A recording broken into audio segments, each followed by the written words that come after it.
Ассаламуалайкум warahmatullahi wabarakatuh. За Куран унших гэхээр араб хэлээр л унших шаардлагатай байдаг. За тийм болохоор өнөөдөр эхний хичээлээрээ 28 үсэгтэй араб хэлний цагаан талааг бол үзнэ. 29 дэх үсгийг нь болохоор хамза гэж дууддаг энэ жижигхэн доор харагдаж байна. За бүгдээрээ дуудлагыг сонсцгоё.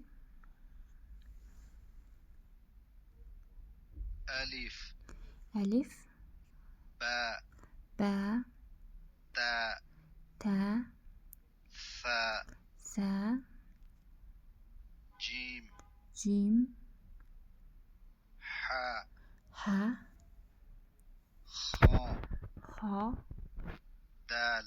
دال ذال را ذا سين شين صاد ضاد طا ظا عين غين فا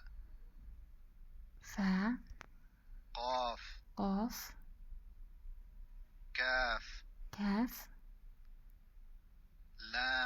لام ميم نون واو ها يا. За араб хэлний өсвөнүүд маань энэ хоолойны хоолойны тий. За тэгээ хэлний үзүүрийн за тэгээ дунд хэсгийн ингээд ерөнхийдөө бол хэд ангилсан байдаг. За энэ жишээ нь хоолойны үсэг 6 үсэг байна. Гаин, айн. За эдгээр үсэг тусварыг тусны хичээл тажвид хичээлээр л үзнэ. За араб хэл нь болохоор баруунаас зүүн тишээ бичигдэнэ. Баруунаас зүүн тишээ дээрээсээ доошоо. За энэ үсгнүүдийг болохоор яаж бичгийг сураарай. За алиф гэдэг үсэг маань дээрээсээ доошоо нэг зураас ба. За ингээд бичиглэлүүд нь бол байгаа. Та бүхэн интернетээс яаж бичгийг татаж аваад за зөв бичих хэрэгтэй. За үүний дараа бол үсгнүүдийн холбооч унших хичээлэл орно. За араб хэл маань монгол бичигтэй адилхан үгийн эхэнд орж ивэл тухайн үсэг маань нэг бичигдэнэ. За дунд болон төгсгөл гээд өөр бичигддэг байгаа. За жишээ нь алиф гэдэг үсэг маань тий үгийн separate-д нь болохоор ганцаараа дангаараа бичигдсэн тохиолдолд үсгнүүд бол ингэж бичнэ. Үсгэлж байгаа үед ч юм уу эсвэл тухайн үсэг ганцаараа бичигдэх үед ингэж бичигдэнэ. За үгийн эхэнд бичигдэх юм бол энэ initial гэдэг энэ ингэж бичигдэнэ. Гэхдээ баруунаас эхлэх учраас тухайн үгний маань эхний үсэг нь ингэж эхлэх нэ. За дунд нь бичигдэх юм бол алиф бол ингэж харагдана. За төгсгөлд нь байх юм бол бас final гэдэг ингэж илүү уртаар харагдах нэ. За ба үсэг маань болохоор дангаараа separate гэдэг энэ харагдаж байна.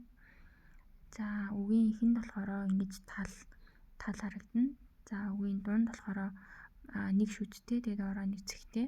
За төгсгөлд нь болохоор ийм сүултээ орж ирнэ.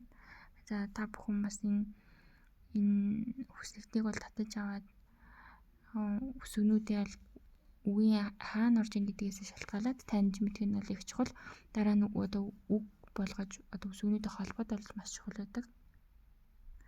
За энэ дээр онцолж хэлэхэд бол та болон са хоёр жоохон төстэй дуудлагатай. Нэг нь болохоор та, нэг нь болохоор са.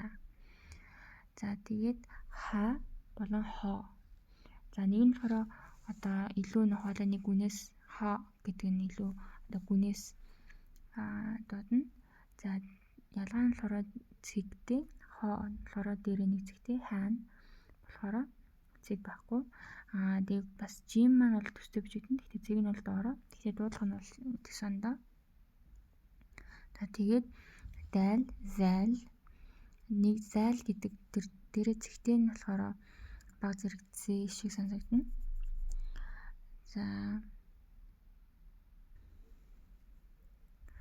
За тэгээд син болон сод гэх хоёр үсэг байгаа. Син болохоор одоо амны арай үзүүр хэсгээс дуудагдана гэд.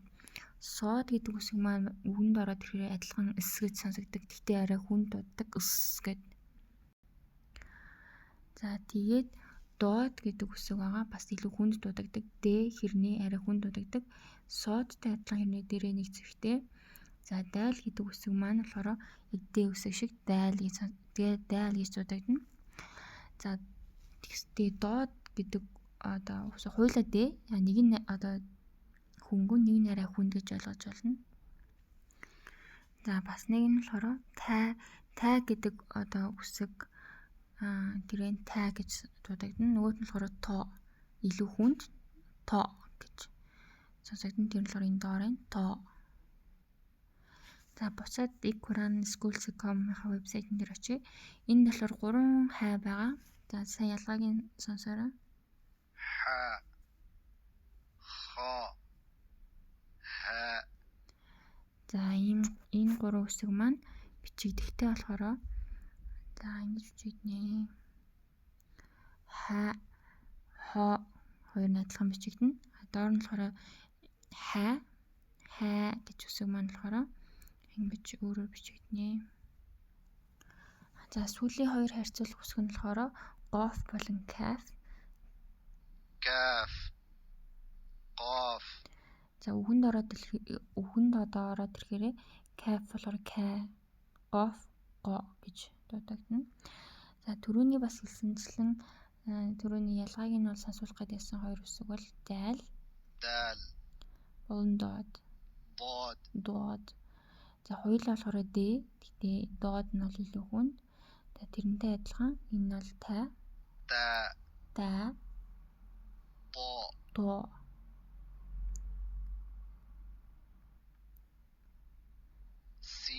Син сод. За энд эдгээр үсгэн дээр нэмээд араб хэлний богино гişгүүд бол байгаа. За араб хэлний богино гişг ерөнхийдөө үндсэн 3 гişг байгаа. За фатха. За эхний энэ харж энэ дай үсгэн дээр нь байгаа энэ зураас энэ бол фатха. За зай үсэгний доор байгаа зураас бол касра. За дай үсэгний дээр нь байгаа энэ бушгирлсан хэлбэртэй одоо дүрсвэл дамма. За дуудлууд нь болохоор да, ди, ду болно гэсэн үг. За фатха нь а гэж сонсогдно. За дуудагдана. Касра нь болохоор и. За дамма нь болохоор ү.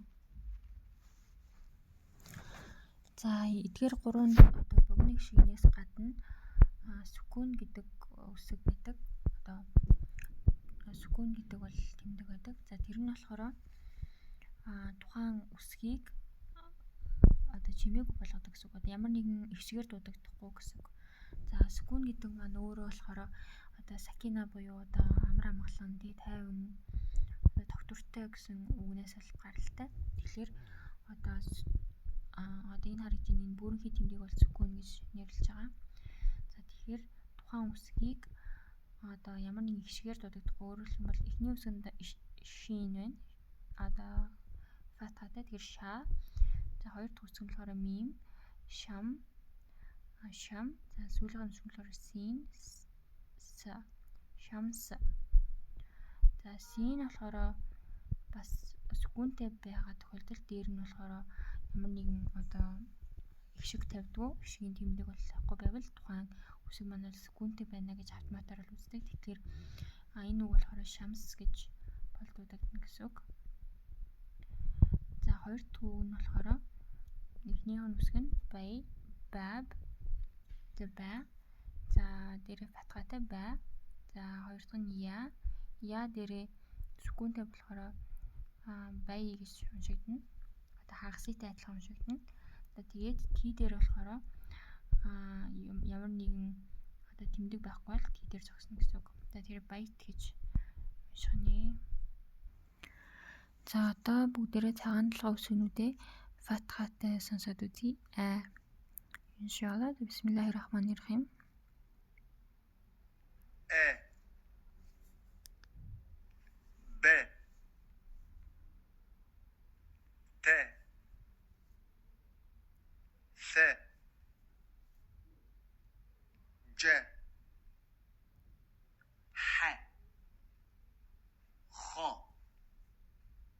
د ز ر ز س ش ص ض ط ظ ع غ ف ق ك ل م ن ه و ي. За одоо бүгдээрээ цагаан толгой үсгийг касра буюу и гэсэн одоо богино гişгтэй сонсъё. E B T C G H H D V R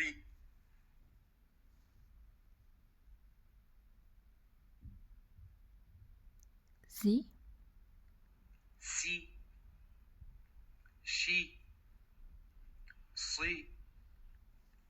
ض ط ظ عي غي في قي كي لي مي ني хи وي يي. За одоо бүгдээрээ цагаан толгой үсгийг ү гэсэн богино гişгтэй сонсъё. У бу ту су жу ху ху ду зу ру зу су шу су ضو طو ظو عو غو فو قو كو لو مو نو هو وو ю. За дараа нь болохоор алифул мад гэж байдаг. За алиф гэдэг одоо үсгийг бол санаж байгаа урт зураастай үсэг. За мад гэхээр илүү одоо ийм сунгасан дуугаар а байсан бол одоо урт а болно гэсэн үг. За сонсцгоё. Б Т. За энэ тай үсгийн араас орж ирсэн зураас бол алиф. Тэгэхээр нийлүүлээ тай болно гэсэн үг. С Ж Х Х Д З Р З С Ш ص ض ط ظ ع غ ف ق ك ل م ن ه و ي. За дараагийн хөндлөөр урт и буюу я алмад буюу касра гэдэг энэ доогуур зураасыг урт болгодог одоо саунд гэсэн үг. За тэгэхээр тухайн үсгийн араас я орж ирнэ гэсэн үг. Тэгээд тэр нь дээрээс үгүнтэй гэж болж болно. Тэгээ урт и гэж дуудагдана. E, B, T, C, G, He, D, V, Re, Z, C, She, C, D, T, V, I,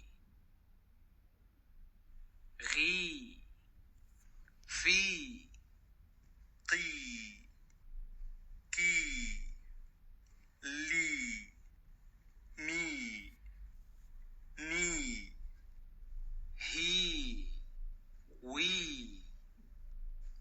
Yi. Окей, дараагийнх нь болохоор за дамма гэд ү үсэг урт болоод үү гэж дуудагдана. U, Bu, Tu, Su, Ju, Hu, Hu, Du,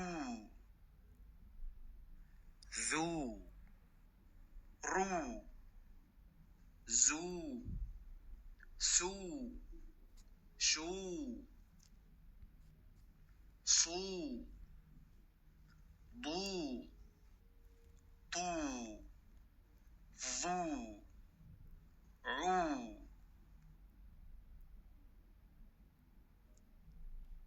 Ru, Fu, Qu, Ku, Lu, Mu, Nu, Hu, Wu, Yu. За өнөөдрийн сүүлийн хичээл маань болохоор танвин гэдэг хичээлээр бол дуусч байна. За танвин гэдэг нь болохоор одоо касра, фатха, дамма тухайн одоо богино эгшгүүд маань араас нь эн залгасан юм шиг сонсогддог. За бичиглэл нь болохоор ингэ давхар зураас орж ирнэ. За дам маань болохоор бол ингэж бичигдэнэ. За сонсоход болохоор ийм Dan, Din, Dun. за бүгдээрээ хичээлээ ингээд өндөрлөе. Дараагийн хичээлээр болохоор за танвин за болон тажвид буюу одоо тухайн одоо үсгнүүдийн дуудлагыг бол наривчлан бол судална. За мөн үсгнүүдэд холбож үг болгож уншина. За ассаламу алейкум ва рахматуллахи ва баракатуху.